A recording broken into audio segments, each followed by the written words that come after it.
Magandang araw po sa inyong lahat mga kababayan at welcome back dito po sa ating munting channel, Pinas News Review.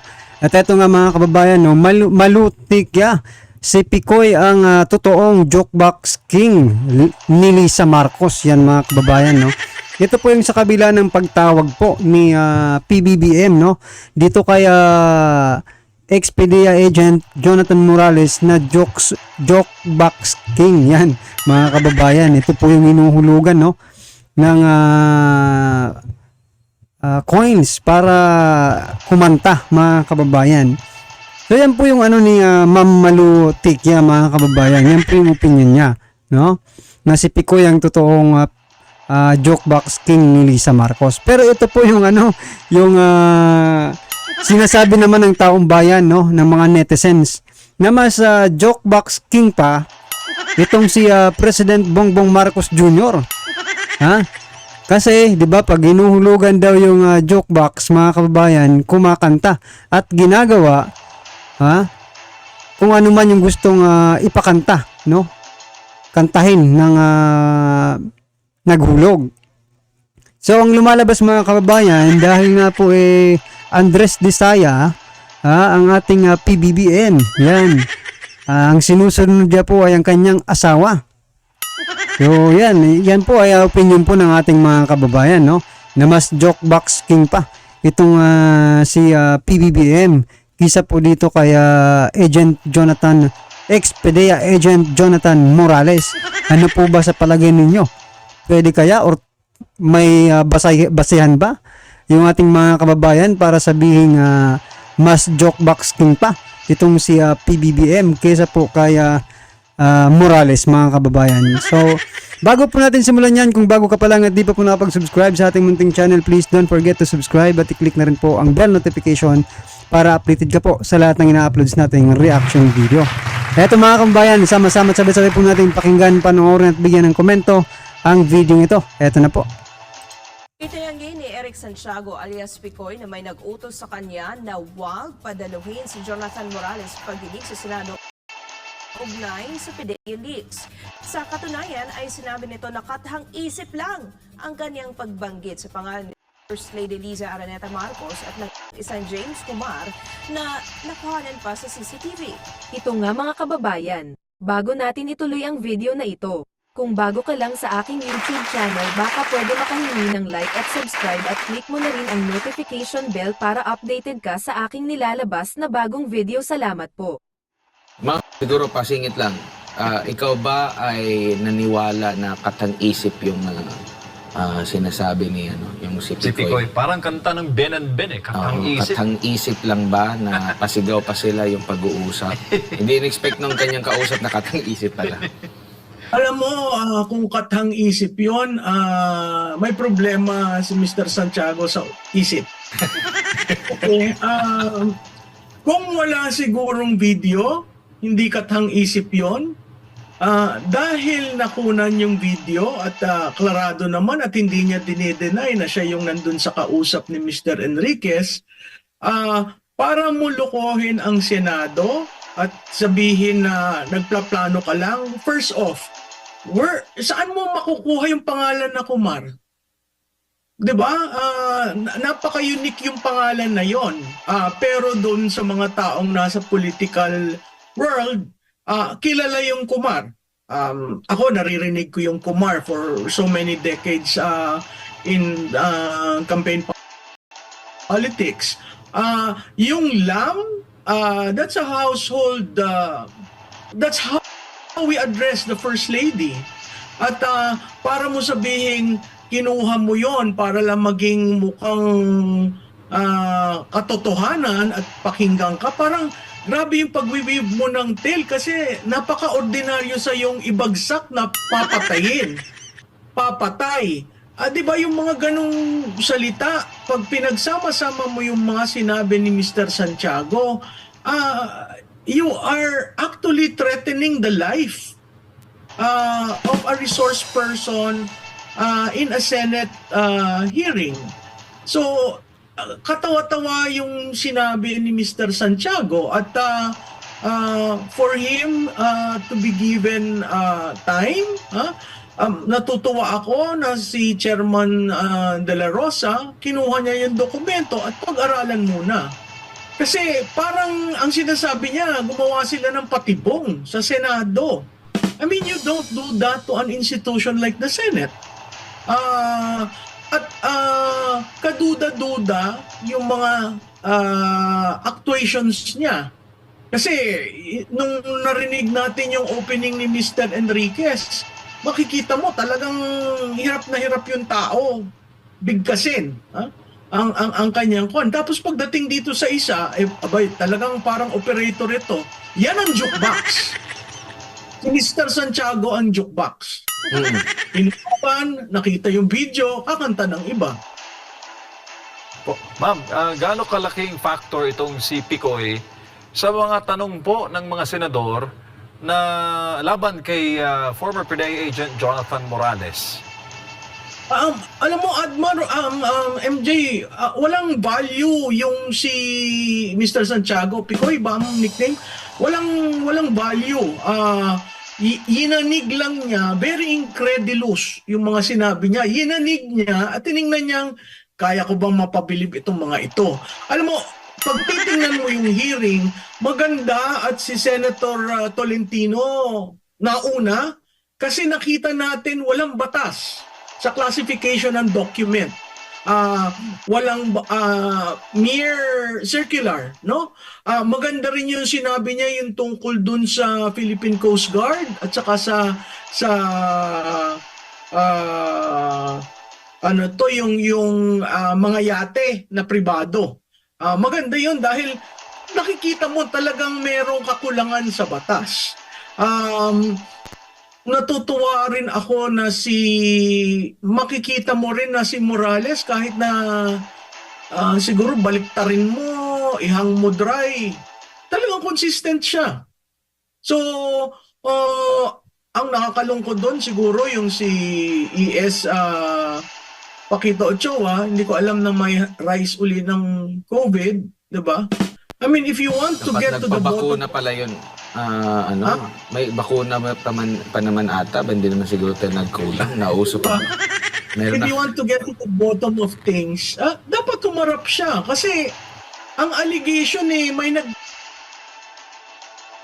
So yan mga kababayan, si Ochoa, may COVID pala kaya hindi pa pwedeng humarap sa Senado, di ba?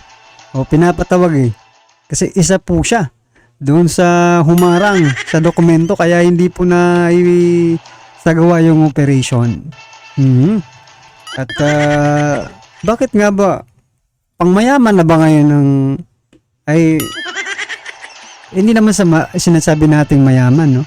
Yung COVID ba mga kababayan, sa bagay, pag hindi ka talaga palaging, di ba?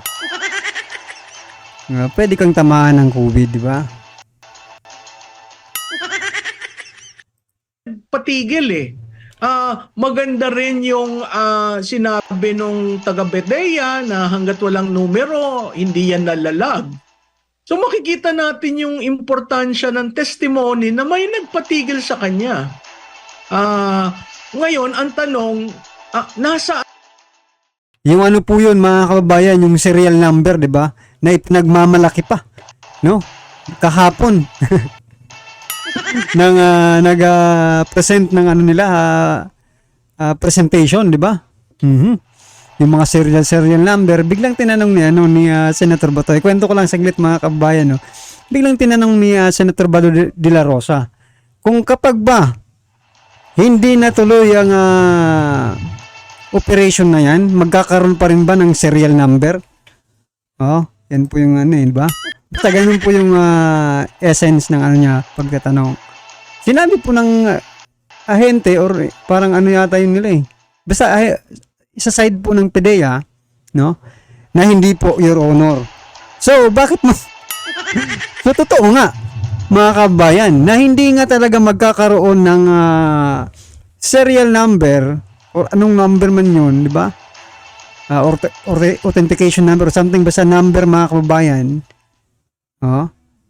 Kasi nga na-stop. O doon pa lang, na sila ni Senator Bato, di ba?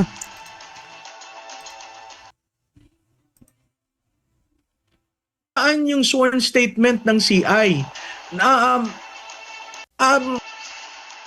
katulad na rin ang sinabi ng iba, kung ako mag-witness, kukunin ko si Morales. Kasi talagang hindi mo makuha sa kanya kung sino yung CI niya. And rightfully so. Kasi nakakatakot eh. Alam mo yung itong ating environment today, hindi ka nakakasigurado kung ano ang ganti ng administrasyon. Nakita na natin yan. Pag sinabi na wala ka naman Tama po mga kababayan, at palakpakan po natin dyan si Morales, no, si Expedia Agent Morales, sapagkat biruin nyo, hindi na po siya ngayon, wala na po siya sa serbisyo, pero hanggang ngayon pinaninindigan niya na bawal talagang ibunyag kung sino man yung confidential informant, mga kababayan. Pinipilit pa nga siya ni Senator Bato, di ba, kasi poprotektahan daw, no? Pero si Senator Bato na rin nagsabi na meron po silang code of basta may code po sila dyan, no, sa mga pulis, na hindi talaga pwedeng ilabas or pangalanan yung confidential informant kahit buhay po, no, ang kapalit, no. Palakpakan po natin, ha. Kayong mga nanonood dyan ng mga kapulisan, di ba, or sino pa man ng mga otoridad, eto, gayahin niyo po si Expedia Agent Morales. May prinsipyo. Diyan pa lang po mga kababayan, makikita mo na po talaga yung pagiging yung credibility, no, na halos durugin po ni Senator Jinggoy Estrada yung credibility ni Morales. Pero yan pa lang po na hindi pagsasabi ng kanyang informant, ay makikita mo na po talaga yung prinsipyo ng tao, di ba? Kahit pa siguro bayaran yan ng milyon-milyon mga kababayan, no? Ay hindi nga niya ipagtatapat. proof ay isahin ko pa ba na andyan ang naalis, preventive suspension, mamba, hubaib, Mike Rama, na andyan ang pag-alis sa SMNI. Paano ka magka-cancel ng prangkisa? Republic Act yan. Kailangan dalawa, di ba? Wala namang aksyon ng Senado. So, hindi ko rin maintindihan yan na andyan ang panggigipit. So, kung titingnan mo, katulad ng guest nyo kanina, may pattern. At yung pattern na yun, nakakabahala. Dahil walang declaration ng martial law, pero unti-unting sinisikil ang ating karapatan. So, yun ang nakakalungkot. And di ba ma'am, ang sabi niya daw doon, gusto lang niyang makatulong ata si Picoy, no? Talagang napaka-nationalistic ni Picoy. Pero pinagtataka natin, yung ganyang uri ng hearing, no? Yan yung yan yung iiwasan mo eh. 'Di ba? Yung mga pagdinig na yan kasi televised na yan, unlike yan sa ibang hearing dati nung hindi pa uso yung social media. Sa pamamagitan ng hearing na yan pwede kang ibas kung hindi nagustuhan ng mga tao. Kumbaga iiwasan mo yan eh. 'Di ba? Mas gugustuhin mo pang sa korte kasi kayo lang doon at hindi lalabas siguro yung mga information. Pero siya talaga gumawa siya ng katang-isip para lang lumitaw diyan dahil sa pagmamahal niya at may concern siya. So kumbaga yun yung punto ni Senador Bato na ano ang connection mo dito sa issue na pinag-uusapan na lilitaw ka at may lakas kang loob na lumitaw. Alam mo, Admar, simple lang yun eh. Nahuli siya, nabulaga siya. Ay, nakatape pala yung usapan namin. Ay, nakuha pala yung mukha ko. Ay, naandun pala si Morales. So, kung sinasabi mo, dubious ang karakter rin ng Santiago. I mean, kung hahalongkatin natin ang baho ng bawat isa, definitely in terms of dapat bang pagtiwalaan, ang sagot doon hindi. So, nakakatawa lamang dahil in the hope na maalis yung bintang dun sa dalawang taong napangalanan, lalo lumala kasi hindi inayos yung script eh. Kaya So yan mga kababayan, ano kaya ang magiging reaksyon nito dito ni Senator Jinggoy Estrada dito kay Picoy, no?